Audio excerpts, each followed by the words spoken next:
Akala nyo ba, ang ingay ng makina ang dahilan kung bakit walang isdang kumakagat malapit sa bangka ninyo? O baka naman, sinisisi ninyo ang pain na gamit? Pwes, mali kayo. May isang bagay na mas simple, mas halata, pero laging nakakaligtaan ng karamihan. At iyan ang pag-uusapan natin ngayon, ang anino ng bangka ninyo. Sa video na ito, ipapakita ko sa inyo ang katotohanang babago sa buong pananaw ninyo sa pangingisda. Malalaman ninyo kung bakit ang isang bagay na kasing simple ng anino ang siyang pumapatay sa diskarte ninyo. Manatili kayo hanggang dulo dahil baka ito na ang sagot sa matagal nyo ng tanong. Bakit wala akong huli? At ito ang tanong ko sa inyo para makapagsimula tayo. Naniniwala ba kayo na mas nakakatakot para sa isda ang anino kaysa sa tunog ng inyong motor? Pag-isipan nyo yan. Ilang dekada na tayong nangingisda. Mula sa ating mga lolo hanggang sa ating mga ama, iisa lang ang laging bilin, huwag kang maingay sa bangka.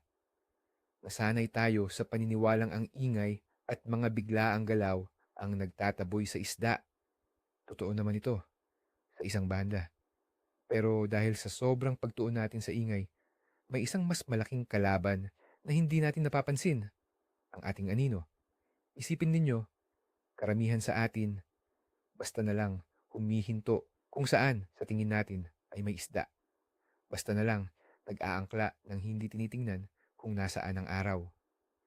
Ginagawa natin ito taon-taon at kapag walang huli, ang sinisisi natin ay ang panahon, ang pain o ang malas na araw.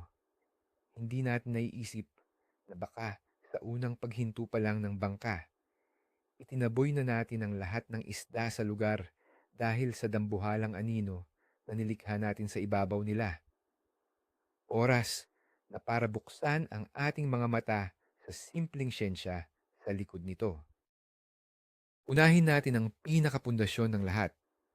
Para sa isang isda, ang madilim na hugis sa ibabaw ng tubig ay nangangahulugan ng isang bagay lang, panganib. Ito ay isang instinct na nakatatak na sa kanilang DNA sa loob ng milyon-milyong taon. Isipin ninyo, ang mga pinakamalaking banta sa kanila ay nanggagaling sa itaas.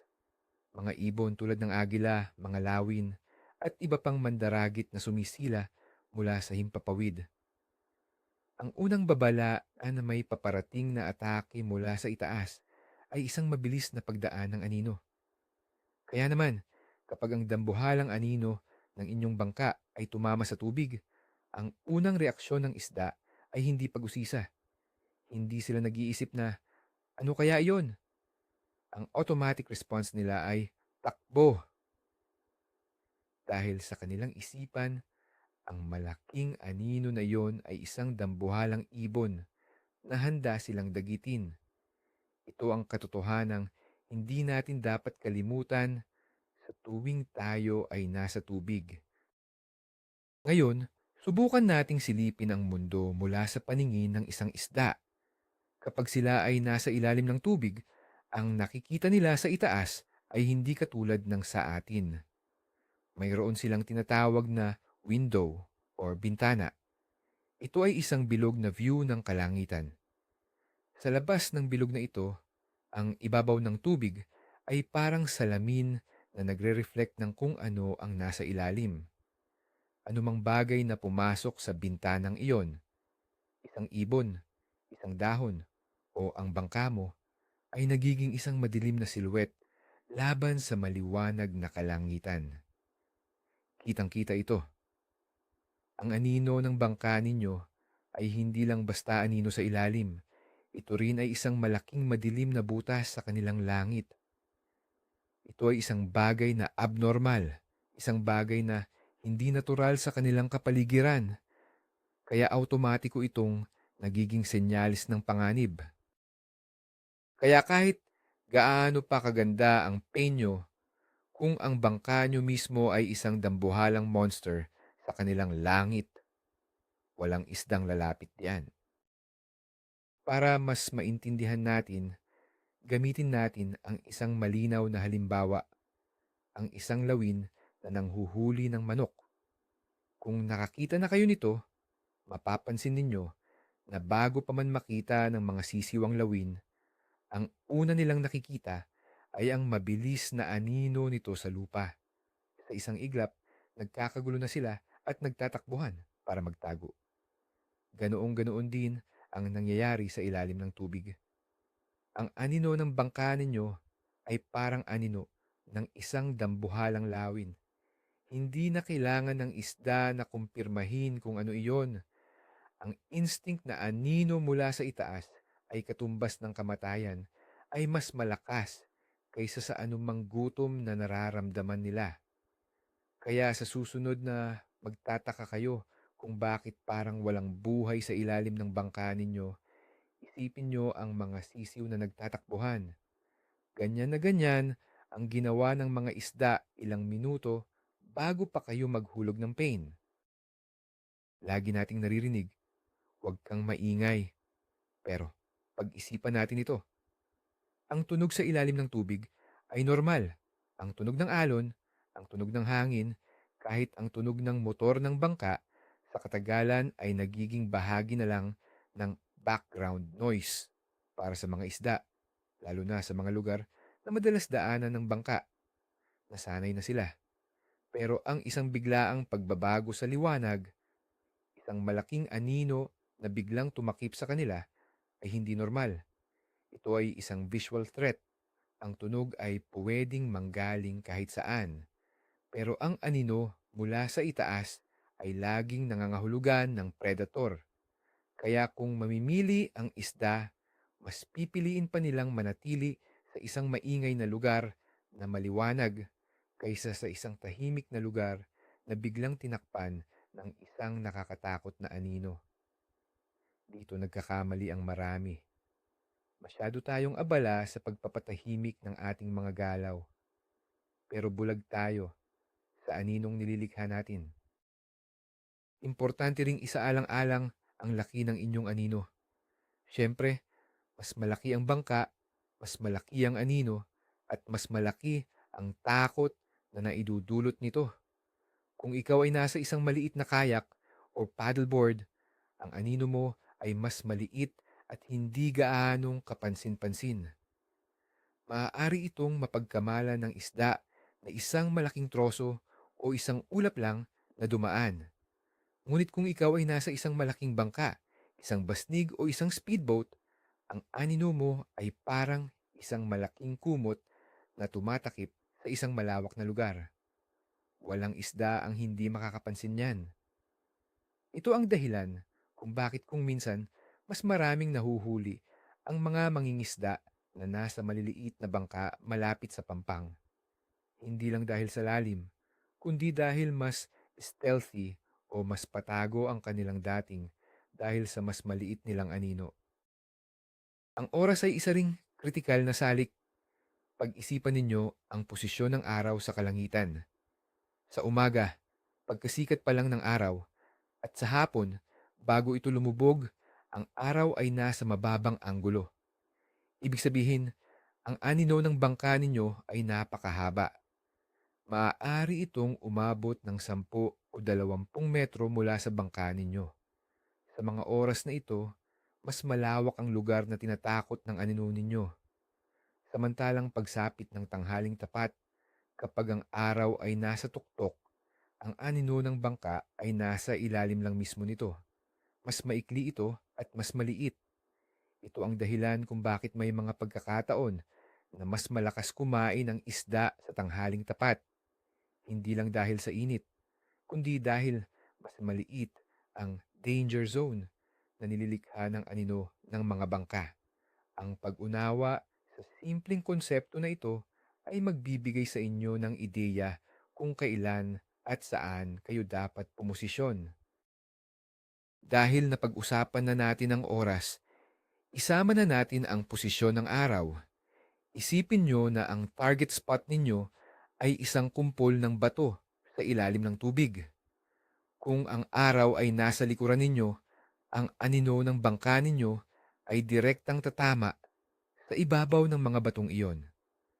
Sa madaling salita, bago pa man ninyo maihagis ang inyong pain, itinaboy nyo na ang lahat ng isdang nagtatago doon. Ang tamang diskarte ay ang pumosisyon sa paraan na ang anino ninyo ay nasa kabilang direksyon, malayo sa target spot. Halimbawa, kung ang araw ay nasa silangan, umaga, at ang target ninyo ay nasa hilaga, dapat kayo ay nasa timog ng target para ang anino ninyo ay tumama sa timog, palayo, sa mga isda. Ito ay isang simpleng laro ng anggulo, pero ito ang pagkakaiba sa pagitan ng may huli at ng wala. Ang kondisyon naman ng tubig ay may malaking epekto. Sa isang napakalinaw na tubig, tulad sa mga coral reefs o malinaw na lawa, ang anino ay kitang-kita. Mas matalas at mas defined ang hugis nito sa ilalim. Kaya mas nakakatakot ito para sa mga isda. Sa ganitong sitwasyon, kailangan ninyong maging doble ingat sa posisyon ninyo. Kailangan ninyong mag-cast o maghagis mula sa mas malayo. Sa kabilang banda, kung ang tubig ay malabo o murky, ang anino ay hindi gaanong malinaw. Ito ay mas diffused o sabog at hindi gaanong nakakatakot. Sa malabong tubig, maaaring hindi masyadong alintana ng mga isda ang inyong anino at mas makakalapit kayo sa kanila. Kaya mahalagang obserbahan muna ang kalinawan ng tubig bago kayo magdesisyon kung gaano kalayo o kalapit kayo pupuwesto sa inyong target. Tingnan natin ang reaksyon ng mga maliliit na isda or bait fish. Sila ang pangunahing target ng mga ibong mandaragit. Kaya sila ay sobrang sensitibo sa anumang anino mula sa itaas. Kapag ang anino ng bangka ninyo ay dumaan sa isang kawan ng maliliit na isda, mapapansin ninyo na bigla silang magkakagulo at magsisitakbuhan sa iba't ibang direksyon.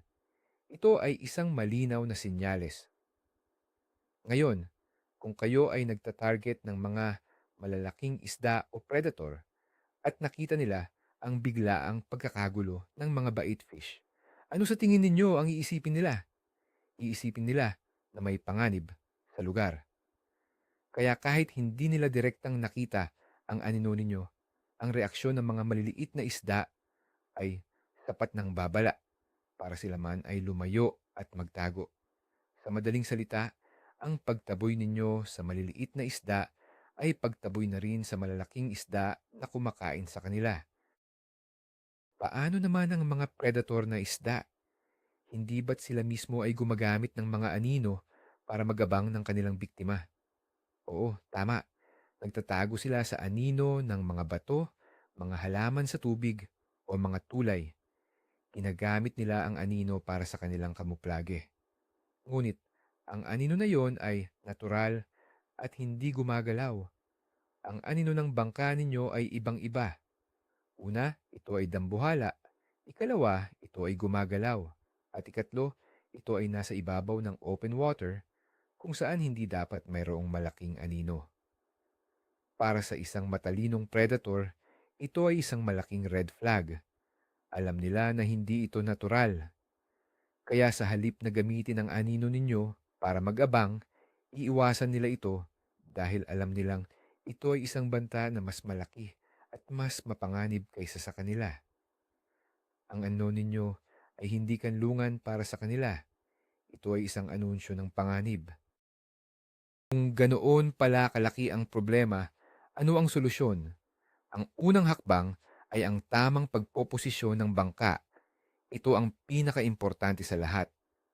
Bago kayo huminto at mag-angkla, maglaan kayo ng 1 minuto para tingnan ang tatlong bagay. Una, nasaan ang target spot ninyo? Ikalawa, nasaan ang araw? At ikatlo, saan papunta ang anino ninyo? Ang layunin ninyo ay palaging ilagay ang inyong anino sa lugar na hindi ninyo pangingisdaan. Huwag kayong magmadali. Mas mabuti nang maglaan ng ilang minuto para umikot at humanap ng tamang anggulo kaysa magsayang ng ilang oras sa isang lugar na tinaboy niyo na pala ang lahat ng isda. Tandaan, ang pangingisda ay hindi lang tungkol sa paghagis. Ito ay isang laro ng stratehiya at posisyunan. Narito ang isang praktikal na gabay. Sabihin nating ang target ninyo ay isang fish structure na nasa 10 metro sa harap ninyo at ang araw ay nasa inyong kanan. Kung hihinto kayo dyan, ang anino ninyo ay tatama sa kaliwa, malayo sa target. Maganda yon. Ngayon, paano kung ang araw ay nasa likod ninyo?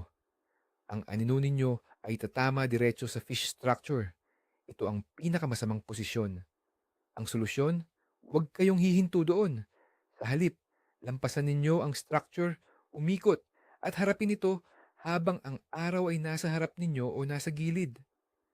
Sa ganitong paraan, ang anino ninyo ay nasa likuran, palayo sa mga isda. Oo, mas maraming effort, pero ang resulta ay sulit. Kailangan ninyong isipin na ang araw at ang anino ninyo ay kasama sa inyong mga gamit sa pangingisda. Isa sa mga pinakakaraniwang pagkakamali na nakikita ko ay ang paghagis ng pain sa direksyon ng sariling anino. Maraming mangingisda ang hindi nakakapansin nito. Nakaangkla sila, ang anino nila ay nasa harap nila at doon din sila paulit-ulit na naghahagis. Para itong paglalagay ng pagkain sa harap ng isang bahay na nasusunog at magtaka kung bakit walang gustong pumasok. Kung ang anino ninyo ay nasa hilaga, mangisda kayo sa timog, silangan o kanluran. Huwag na huwag sa hilaga. Gawin yung ugali na bago maghagis, tingnan muna kung saan bumabagsak ang anino ninyo. Kung ang lugar na iyon ay mukhang maganda, tiisin ninyo. Humanap kayo ng ibang spot na hindi apektado ng inyong anino. Disiplina ang kailangan dito. Pag-usapan naman natin ang pag-anod or drifting. Ito ay isang magandang teknik, pero maaari rin itong maging delikado kung hindi tama ang paggamit. Kapag nagpapaanod kayo, kailangan ninyong isaalang-alang hindi lang ang direksyon ng hangin o agos, kundi pati na rin ang direksyon ng inyong anino. Ang ideal na sitwasyon ay kung ang hangin at ang posisyon ng araw ay nagtutulungan. Halimbawa, kung ang hangin ay tinatangay kayo papunta sa timog at ang araw ay nasa timog din, tanghali, ang anino ninyo ay mananatiling maliit at nasa ilalim lang ng bangka. Pero kung ang hangin ay papuntang timog at ang araw ay nasa silangan, umaga, ang mahabang anino ninyo ay nauuna pa sa bangka.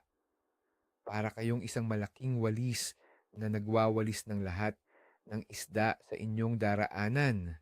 Sa ganitong sitwasyon, mas mabuti pang mag-angkla na lang sa tamang posisyon. Ang konsepto ng silent approach o tahimik na paglapit ay hindi lang tungkol sa ingay. Kasama rin dito ang visual silence o ang hindi paglikha ng nakakatakot na imahe. Kapag papalapit kayo sa isang promising spot, patayin ang makina mula sa malayo at hayaan ninyong dalhin kayo ng hangin o ng huling momentum ng bangka. Pero habang ginagawa ninyo ito, siguraduhin na ang trajectory o daan ninyo ay hindi maglalagay ng anino sa ibabaw ng target spot. Ang paglapit ay dapat palaging mula sa direksyon na maglalagay sa inyong anino sa kabilang panig. Isipin nyo na kayo ay isang sniper. Hindi kayo basta-basta sumusugod. Pinag-aaralan ninyo ang bawat anggulo para hindi kayo mapansin. Ganoon din sa pangingisda. Ang anino ninyo ang pinakamalaki ninyong kalaban sa pagiging patago. Tanong ng marami, paano naman kapag gabi? May epekto pa rin ba ang anino? Ang sagot ay oo, pero depende sa sitwasyon. Kung ang gabi ay napakaliwanag dahil sa kabilugan ng buwan, ang inyong bangka ay lilikha pa rin ng isang malinaw na silhouette at anino sa ilalim. Ang mga isda na may magandang paningin sa gabi, tulad ng mga malalaking hito o isdang tabang, ay makikita pa rin ito. Sa ganitong mga gabi, ang mga prinsipyong napag-usapan natin ay applicable pa rin. Ngunit, Kung ang gabi ay madilim at walang buwan, ang inyong anino ay halos wala na. Sa sitwasyong ito, mas nagiging importante ang ingay at vibration, kaya ang stratehiya ay nagbabago depende sa liwanag ng buwan. Ngayon, komplikado ito pagdating sa artificial na ilaw sa gabi. Maraming mangingisda ang gumagamit ng malalakas na ilaw para maka-attract ng plankton at maliliit na isda na siya namang aakit sa malalaking isda. Epektibo ito. Pero ang malakas na ilaw na ito ay lumilikha rin ng isang napakatalas at madilim na anino sa ilalim ng bangka. Ang lugar na naiilawan ay nagiging feeding zone, pero ang lugar na sakop ng anino ay nagiging dead zone. Ang mga isda ay mag-aatubiling pumasok sa madilim na anino na iyon.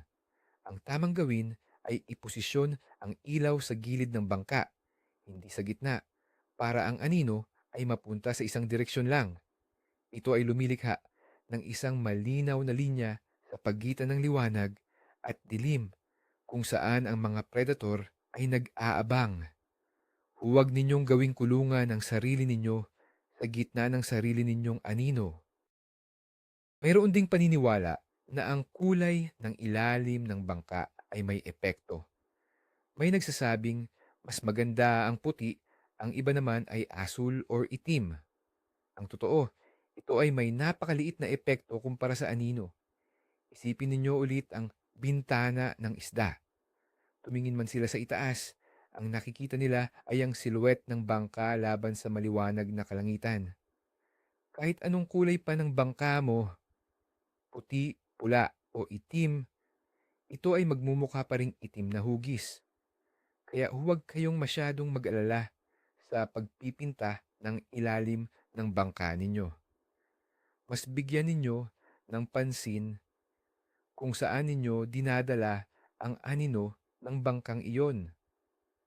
Mas malaki ang epekto ng tamang posisyon kaysa sa tamang kulay. Para mailarawan natin ang lahat ng ito, mag-imagine tayo ng dalawang mangingisda, si Juan at si Pedro. Pareho silang bangka, parehong pain, at parehong lugar. Si Juan, pagdating sa spot, huminto lang kung saan at nagangkla. Hindi niya namalayan na ang araw ay nasa likod niya at ang mahaba niyang anino ay tumatakip sa buong fish structure. Naghagis siya ng naghagis pero walang kumakagat. Si Pedro naman, bago huminto, umikot muna. Tiningnan niya ang araw at ang target. Pumuwisto siya sa paraan na ang anino niya ay nasa kabilang panig, malayo sa mga isda. Tahimik siyang naghagis sa structure na maliwanag at walang anino. Sa tingin ninyo, sino ang uuwing may huli? Malamang si Pedro, hindi dahil mas magaling siya o mas maswerte, kundi dahil naintindihan niya ang isang simpleng prinsipyo na binaliwala ni Juan. Kaya, ang pinakaimportanting aral dito ay ito. Huwag ninyong ituring ang anino ninyo bilang isang problema lang. Ituring ninyo ito bilang isang tool o kasangkapan. Kapag naintindihan ninyo kung paano ito gumagana, maaari nyo itong gamitin sa inyong kapakinabangan. Pwede ninyong gamitin ang inyong anino para herdin o itaboy ang mga isda mula sa isang lugar papunta sa isa pa.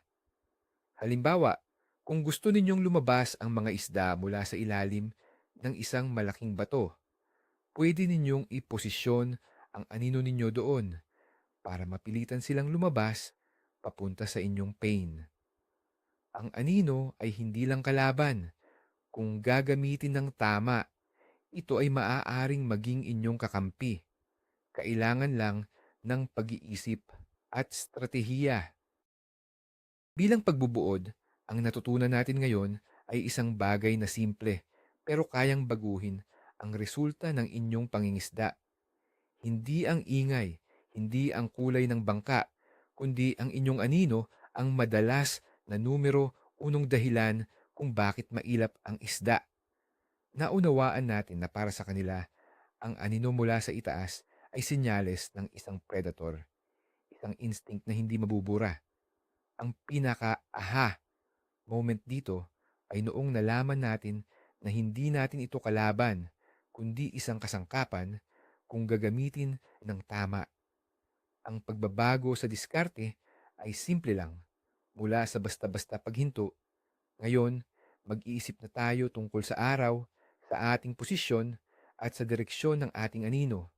Hindi na tayo manghuhula, magiging stratehiko na tayo. Ito ang pagkakaiba ng isang mangingisda at isang mahusay na mangingisda. Maraming salamat sa panonood at sa oras na ibinigay ninyo.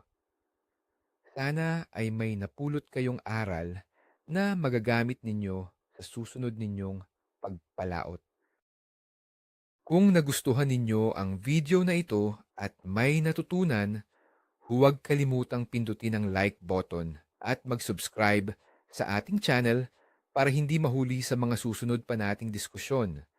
At para sa ating tanong na pag-uusapan, ano ang pinakamalaking pagkakamali na nakita niyong ginagawa ng ibang mangingisda pagdating sa anino?